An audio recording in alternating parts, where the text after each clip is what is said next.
Today. All right, let's see. Wait, I forgot. You ain't forgot the order. It's all good. I'll always, no problem. Always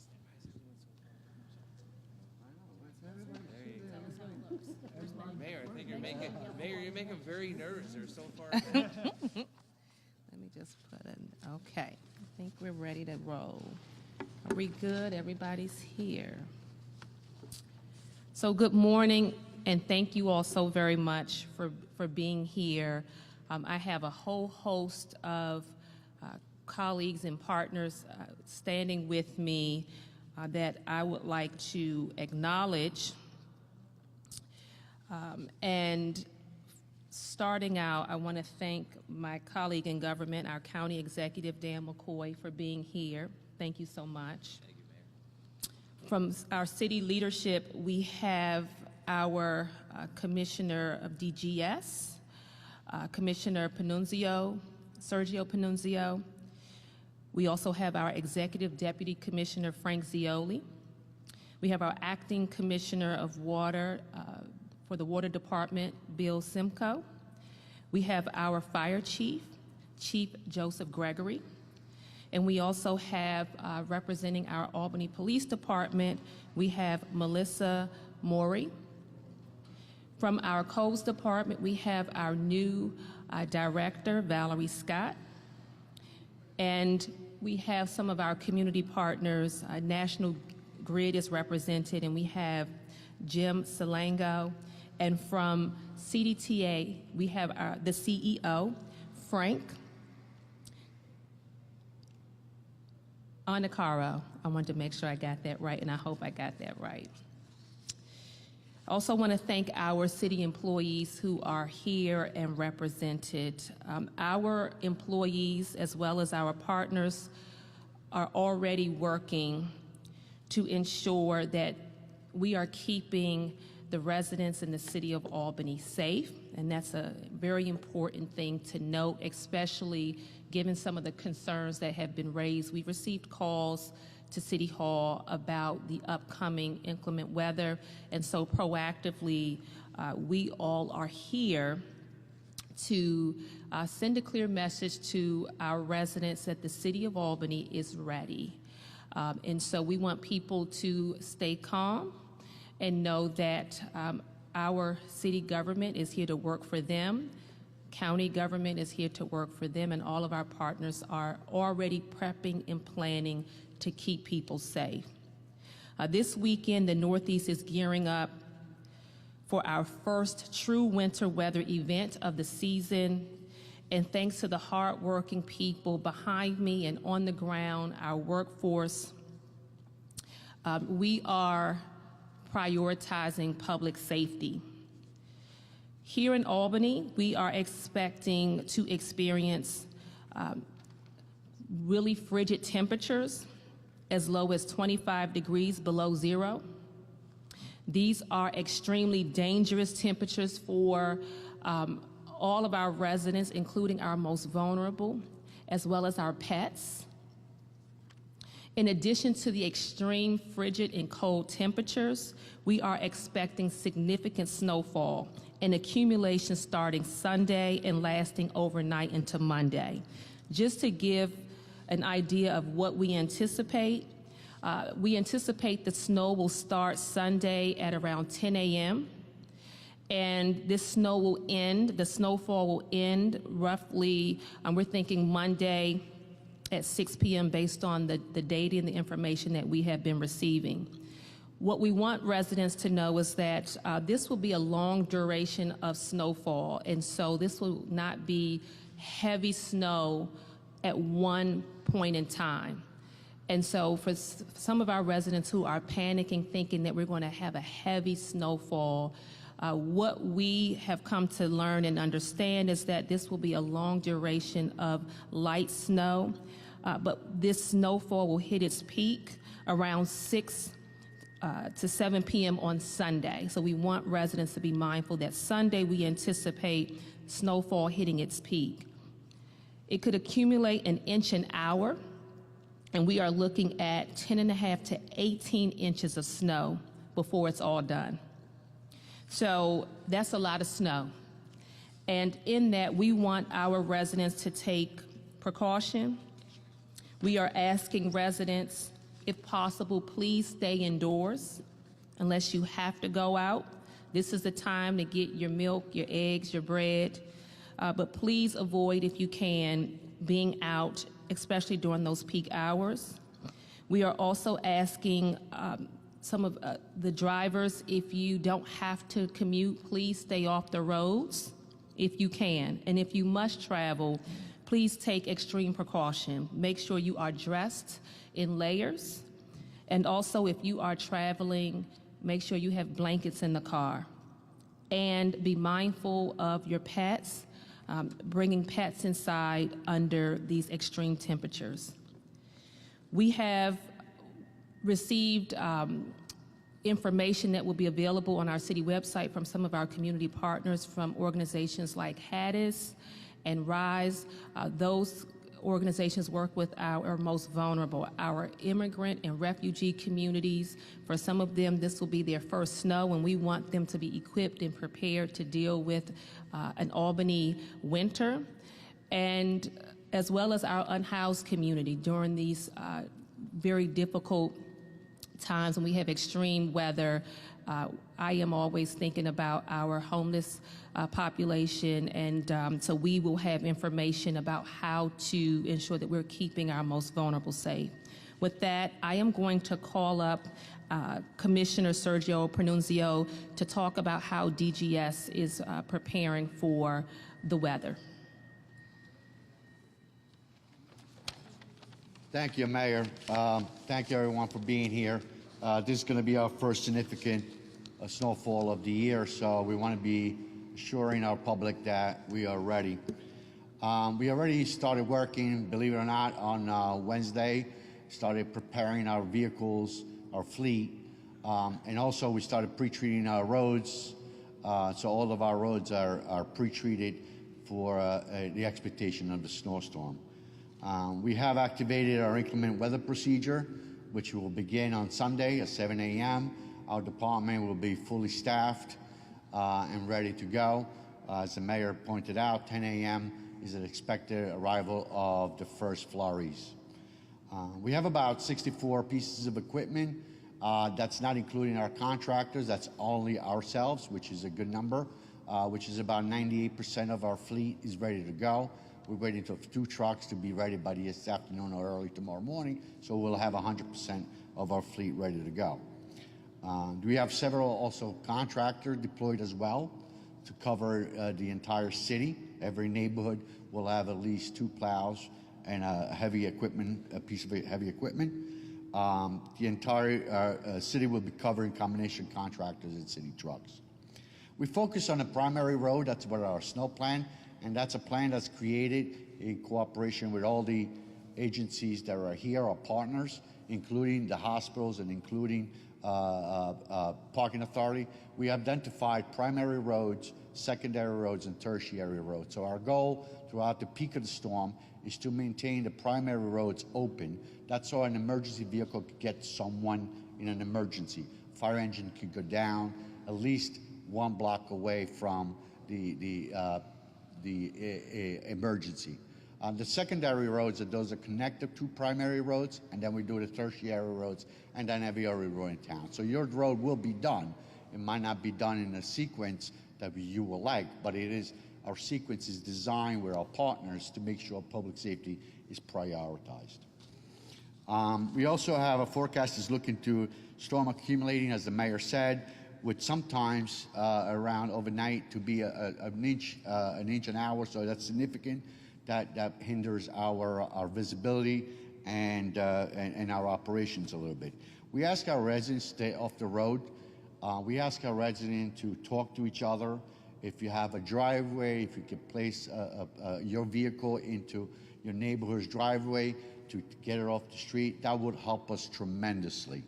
Our plows are very big in size, and sometimes with the snow banks coming on, we can't really go down the street without having some challenges. So we ask residents, if you don't have to be at work on Monday, if you can work from home on Monday, please do so. and ask your neighbor and check on your neighborhood as well, and also ask for them if you can park your car in their driveway.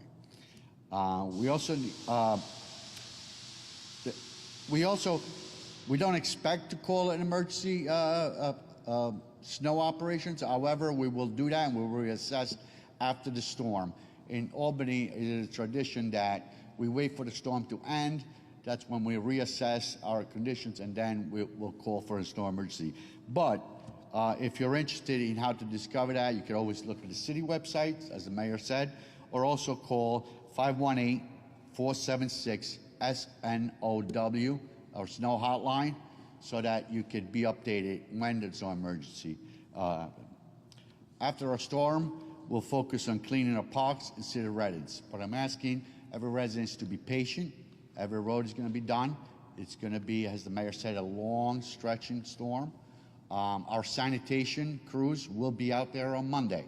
The sanitation routes might be a little bit slow because of the condition of the roads and the condition of the weather, but your solid waste will be picked up as scheduled. We also have a full crew here. I am confident that we are stocking salt. I know there's a rumor out there, there's a store shortage. We don't have that here.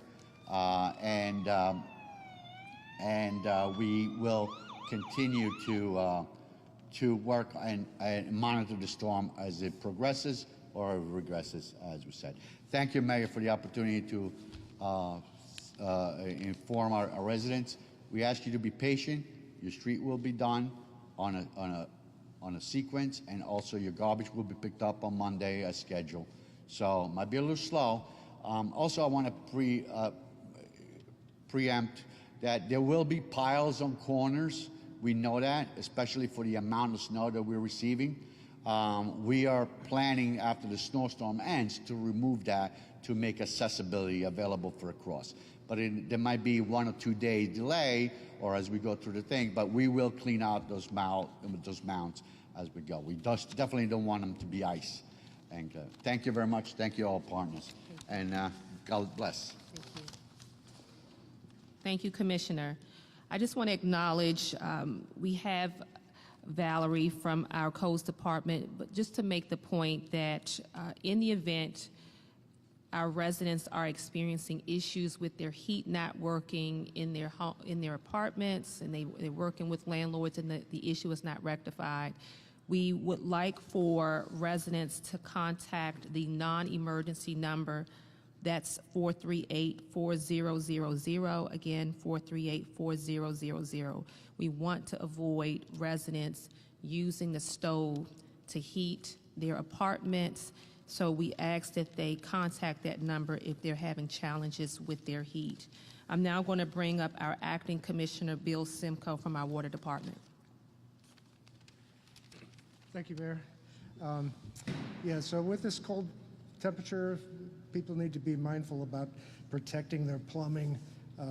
Make sure if you got any outside hose bib that you've secured it, drained it, covered it up. If you've got areas that might be unheated with some plumbing, try to get some heat or open some cabinets. Do what you can to keep things from freezing. If you needed to call the water department, call the dispatch number 518-434-5322. And if we need to respond, we often have a lot of our service leaks and water main leaks in this extreme cold weather. That's the number to call. That will get to either our dispatcher or it'll get to our on-call foreman. Please call us if you need to. Thanks. Thank you. Thank you so much. We'll now hear from our partner from CDTA, Frank Arnicaro. Thank you, Mayor. So CDTA is prepared for the storm. We are running full schedule service, but as you can imagine with the severity of this storm, everyone should look at cdta.org, our Navigator app, or our social media feeds for there will be curtailments in service when needed, if needed, and there may be scheduled delays. I think to really resonate what the mayor said is, stay off the roads if you don't need to be out there. Use us. We'll be out there. We'll be there to help transport folks where they need to go. We're working closely with the county and the city to be in coordination. And this is really important because we need to allow DGS and the first responders for easy access to these roads. But again, I encourage you all to look at our websites, our social media, and we'll be there to get you there. And then finally, due to these extreme temperatures, we will be issuing a code blue, which allows folks, unhoused folks, to get to shelters fare-free. So anyone who needs that, when you get on our services, just mention that's where you're going and what you need, and you will be allowed access free. So thank you, Mayor. Appreciate the partnership. Thank you so very much. We'll now hear from our Fire Chief, Chief Gregory. Thank you, Mayor. Well, as the Capital Region prepares for this potential major snow and cold weather event this weekend, as always, your Albany Fire Department will be at our full staffing level. We do have the ability to implement our inclement weather operational plan should the need arise. We'd like to pass along some helpful tips and reminders to keep in mind during this period. Charge your cell phones ahead of time and have flashlights, blankets, and extra clothing ready in case the power goes out. Make sure your house number is visible for emergency responders, and keep walkways and stairs clear from snow to allow easier access to enter your home. One thing we always stress, do your best to clear any fire hydrants on or around your property.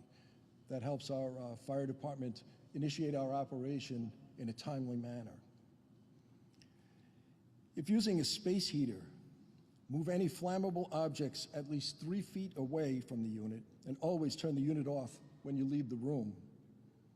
And as the mayor had mentioned, do not use a gas oven to heat your residence, especially in the event that your heat goes out.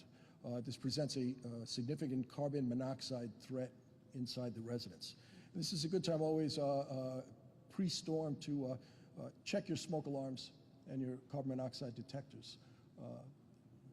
As we always say, safety is no accident. In the event of an emergency, however, please dial 911. As we always say, your Albany Fire Department is ready.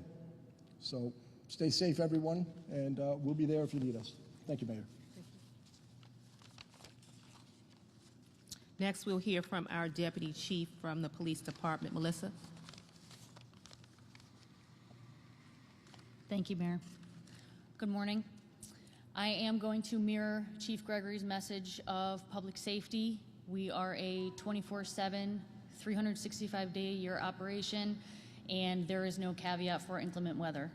We are adequately staffed, and we are prepared to handle any emergencies that arise. We also have proactive plans in place for snow removal to both of our stations, should anybody need to visit us in our physical areas. We are working with our community advocacy response team. Actually today, started doing proactive outreach to our unhoused populations to try and get them some accommodations prior to the snowfall. I will give you the non-emergency number again, should anybody have a non-emergency issue that arises. It is 518-438-4000. You can call that number and we can direct you to the appropriate public safety services that you may need.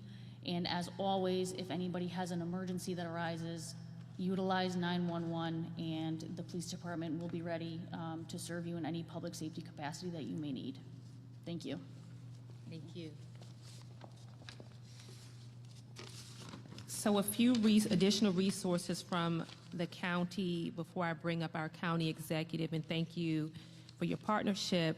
I mentioned HADIS, the Homeless and Travelers Aid Society. They are calling a Code Blue Extreme Alert for Friday, January 23rd, Saturday, January 24th, and Sunday, January 25th, as well as Monday, January 26th. Again, a Code Blue Extreme Alert. This is due to the extreme temperatures that we are expecting that will go down into the single digits. Code Blue, for those not clear, Code Blue is a low-demand humanitarian cold weather program designed to reduce barriers for homeless people seeking shelter. It is called when the real field temperature is expected to be 32 degrees or less, including wind chill. Code Blue Extreme is an extension of this, called when real field temps drop to 10 degrees or less. Homeless residents of the city and the county in need of shelter can walk into the Capital City Rescue Mission at 259 South Pearl Street. That's the Capital Rescue Mission at 259 South Pearl Street, and Safe Haven Drop-In Center at 26 South Swan Street. Again, Safe Haven Drop-In Center at 26 South Swan Street. People in need of other shelter options can call the Hattis Homeless Hotline, and that number is 518-463-2124, 518-463-2124. This information will be also made available on our website. Joseph's House Outreach Services offer emergency provisions and shelter navigation for the unsheltered and unhoused during Code Blue emergencies, and that number is 518-495-0663. If you know someone who is in need, if you see someone laying on the street, sitting outside, Joseph's House can be of assistance. And again, this information will be on our website. With that, I'm going to call up County Executive Dan McCoy. Thank you, Mayor, and I appreciate the partnership. It's been 23 days in your administration, feels like 23 years. You know, she hit the ground running with her team, and look at the extraordinary things that are going on now, and the coordination of this storm. She's like, you're gonna do this, you're gonna do that? I said, yes, Mayor, yes, we'll make sure we work with you. But it takes partnerships to get things done, and I want to thank her for having this press conference. It saves you all from coming to two. You know, a little bit different things out in the hill towns versus DGS in the city. My only issue out there is the roads are usually, you know, they're open. There's no traffic. There's no cars on the side. Mailboxes. 'Cause I remember when I took out over as county executive, and I go into our DPW, and I'm like, do we sell mailboxes? Why is there like 80 of them here on the ground? Or like, we got to put them back up in the springtime.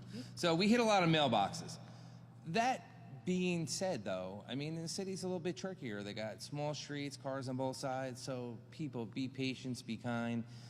It takes time. It's not easy to navigate on a good day around the city, let alone a snowstorm. So, you know, we are in the county, we're tracking this. One of the things we do in a partnership with the Sheriff's Department, they ride along with their DPW workers in the wintertime so they can get to calls, because it bogs them down in their cars trying to answer calls, or you can only imagine a driveway's back so far, they're gonna get stuck. So we just plow them the way in, take care of the EMS call, get them out of there. But it takes coordination, partnerships, and working together. And I do want to thank the mayor for leadership for doing this. We will be going remote in the county on Monday because of the size magnitude storm that's coming. If Dobler weather is wrong again, I'm going to apply for your jobs, because it's only, usually we wait to the end, but in this case, the governor called a state of emergency. We usually do in the hill towns, so I limit traffic because it makes it easier to clean the roads. And what the mayor said, to echo her words, please stay off the roads. You don't have to be. You know the storm's coming. You know, get everything out of the way today and tomorrow. Hunker in on Sunday and Monday. You know, our DGS Commissioner Sergio was saying, you know, look, it makes it easier if you stay off the roads.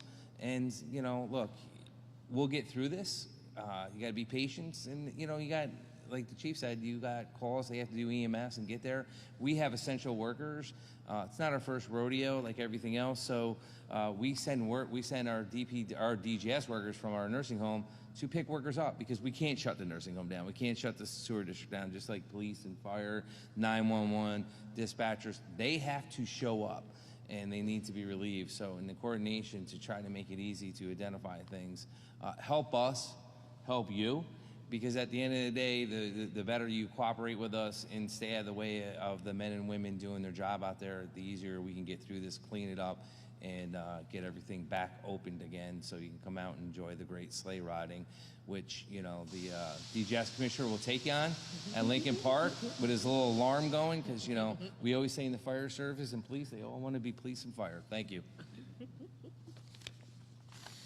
Thank you, County Exec. So in closing, just want to thank our workforce. We have some of our frontline employees here standing with us, and we'll have the men and women of our departments out, and I just want to thank them in advance for their hard work and dedication to our residents. Stay safe.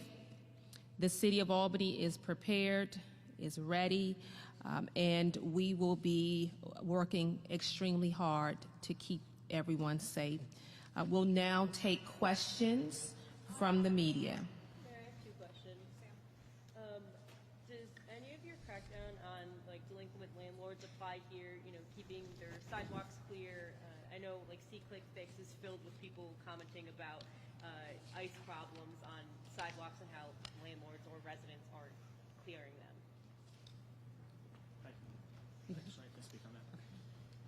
So the city code requires that the residents or the property owners actually remove the snow, shovel the snow, remove the ice from the sidewalks adjacent to their property, okay, within a 24-hour period of the end of the snowfall. So we're going to have crews out sometime Monday, right, maybe early Tuesday, depending on, we'll give it the 24 hours, and then we will start clearing the sidewalks, and the homeowner will receive a bill for the service and a fine for not cleaning. So we do ask everybody to please clear your sidewalks. For the full length of the sidewalk, a wheelchair has to be able to get through, and then you can avoid that. So within 24 hours of the end of the snowfall. Thank you. And I have one other. Last year there was a lot of homeless deaths with the cold here. A lot of people freezing to death in the city of Albany and in just the county in general. Does the city or county have any plan to? I know the bus offered rides for people to close blue shelters, but are police departments doing anything to maybe transport people they see in bus stops or just on on sidewalks and the roads? And I'll turn it over to some of my colleagues here, but what I will say is that what we're doing to stay ahead of that is coordinating with our nonprofit organizations, our homeless shelters. Even calls have been made to our libraries to ensure that we are preventing death. And so the coordination and communication is critical. That's how we prevent death. But in addition, I'll defer to some of my colleagues if there are additional comments in response to the question. Yes, as the mayor said, preparation is key when dealing with unhoused populations and the risk of severe cold. While the snowfall for the storm is significant, a cold blue situation isn't anything new for us. It's something that we deal with throughout the year. It just doesn't get as, it's not as published just because it's business as usual in upstate New York winters. So as I said, our community advocacy response team is out today doing that proactive outreach.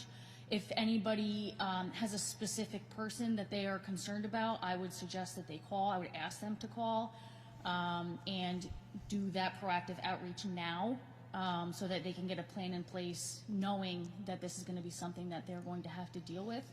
But yes, as the storm unfolds, the police officers are going to be in. We are going to be working.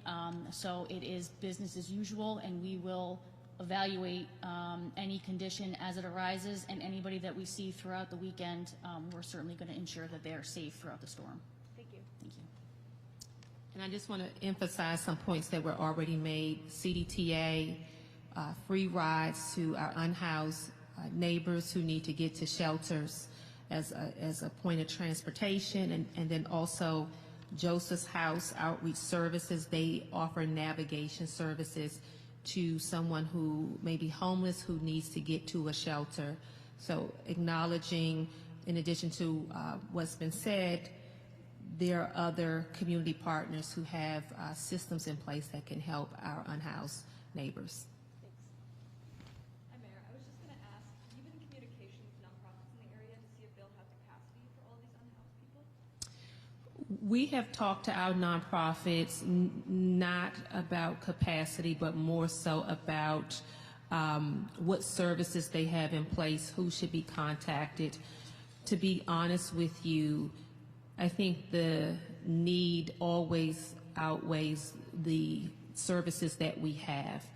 You hear constantly there's just not enough beds. So we know that is out there. But with that, what I have always seen with our nonprofit colleagues, even thinking about our hospitals, people stretch beyond capacity when people are in need, and that's the beautiful thing about the City of Albany. We are resource rich, and our nonprofits, regardless of whether it's the COVID-19 pandemic, the asylum seeker crisis, our nonprofits really are punching above weight each and every day, and they expand as the need expands, and we are here to support them as they are on the front lines doing a lot of the heavy lifting with some of our most vulnerable. Yeah, it was mentioned before that within 24 hours of the storm, people are advised to clear their sidewalks. Does that rule apply to seniors? And if so, how do you ensure their safety, particularly for those who have trouble walking? If you want to jump back in, but we try to give people the space they need. So if somebody came to us and said, I can't clear the sidewalk for a reason, we would give them a little extra time.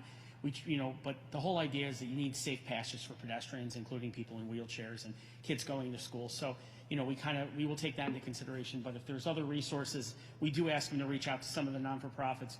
We also have groups where we're calling them the shovel brigades, right? You've got groups, neighborhood groups that will go out and clear sidewalks, and we will give them the tools that they need, like shovels and give them the salt and things of that nature. If a group needs that, there's on the website, there's a way to get that stuff so they could go out and do it. And I'll just emphasize the first point that Deputy Commissioner made about our seniors and even our residents with disabilities. We give grace, and I've experienced it firsthand when someone with a medical condition has had a parking ticket or unable to shovel snow. The first thing is to give some grace, especially if there's some challenges prohibiting them from being able to adhere to that policy right away.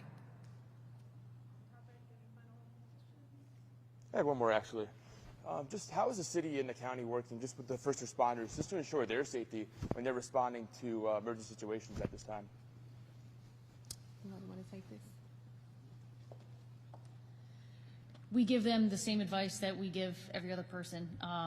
Avoid unnecessary travel, take the conditions into consideration when weighing your appropriate response to any calls that we get. But as we've acknowledged a couple times up here already, we are emergency services. The men and women of the police and fire and EMS and others, they don't have the luxury to stay home. And we are thankful, as the mayor graciously acknowledged, we're thankful for their service, that they're out there during times like this. And while we can obviously always count on their response, we just tell them to be careful as well and do what they can to be prepared. One of the things that we do at DGS is we have a class every year that every employee goes through, and one of the things that we emphasize is to dress warm, bring a change of clothes. You're probably going to fall and slip and fall and get wet. We also ask you to make sure you take your medication with you, and make sure you travel here. You're not good to us if you're in an accident or in a ditch. So make sure you travel here safely, and we usually provide water and some snacks here, so that because a lot of stores close during the midnight shift. So we try to keep our employees as well prepared as possible and comfortable as possible under the extreme condition, of course. But Chief, you have anything? Well, just from the fire perspective, we have a tiered command system. So our department, our officers are trained to monitor their members as well as members of the public. So upon return to quarters, we have our lieutenants and captains that will monitor their companies. We have battalion chiefs that oversee the platoon. So Again, it's a self-monitoring system that we have within our department, but it's a tiered command system. So we're always looking out. We're always looking at safety is a priority in the fire department, as in all the public service, police department, fire department. So we monitor each other. We work together very closely with the police department and with DGS to monitor each other, as well as from the perspective of the public monitoring. Thank you. And City Hall will be open.